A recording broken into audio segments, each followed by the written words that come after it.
In the days of Abraham, Isaac, and Jacob, birthrights were an important issue. Being the eldest in the family, Esau owned the birthright. This meant that he was heir to all his father's possessions, the head of the family after his father, and the bearer of God's special promise and covenant to Abraham. He was the favorite child of his father Isaac, while Jacob was the mother's favorite. However, Esau showed his lack of regard for the importance and responsibilities of his birthright. Esau would forfeit his birthright, and his younger brother, Jacob, become the bearer of God's covenant promise to Abraham. The story is told in Genesis chapter 25. One day, while Jacob was cooking some stew, Esau came in from the open country. He said to Jacob, "Quick, let me have some of the red stew. I am very hungry." "First sell me your birthright." "I am going to die of hunger soon. Of what use is the birthright to me if I'm about to die of hunger?" "Promise me first, with an oath, that you are now selling me your birthright." "All right, I swear to you."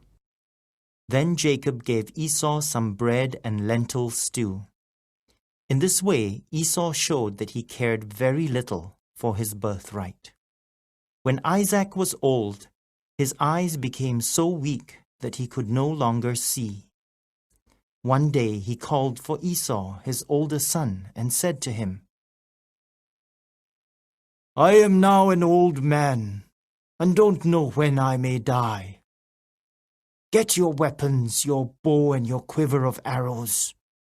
Go out and hunt some wild animals for me. Prepare for me the kind of tasty food I like, and bring it to me to eat. Then I'll give you my blessings before I die."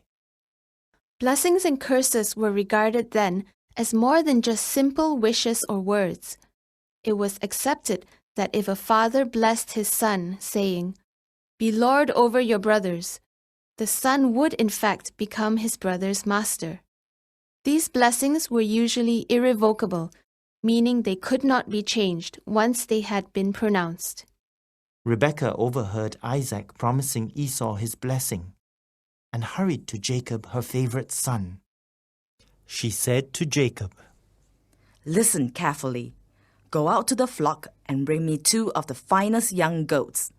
I will prepare tasty food for your father, just the way he likes it. Then I want you to take it to your father to eat, so that he may give you his blessing before he dies." "Father may be blind, but he can still feel me, and he still has a keen sense of smell. He will know that I am not Esau." "Don't worry about that. Just do as I tell you to do." Rebekah took some of Esau's clothes and let Jacob put them on. She also covered his hands and the smooth part of his neck with goat skins, so that he would feel hairy like Esau. She prepared food for Isaac which she knew that her husband would like. When everything was ready, she gave the food to Jacob, and he went into his father's presence. Jacob said, "I am Esau, your eldest son.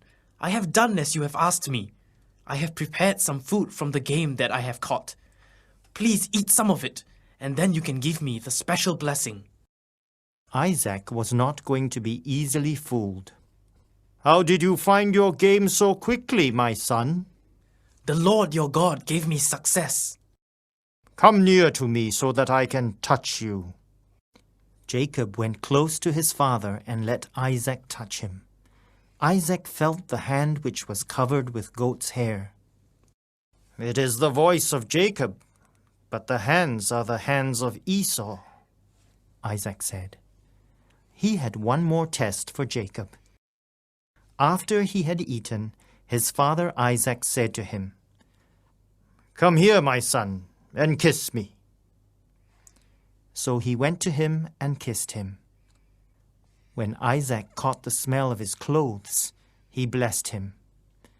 "Ah, the smell of my son is like the smell of a field that the Lord has blessed. May God give you the dew of heaven and the richness of the earth. May he give you plenty of grain and fresh wine. May nations serve you and bow down to you. Be lord over your brothers. May those who curse you be cursed, and those who bless you be blessed."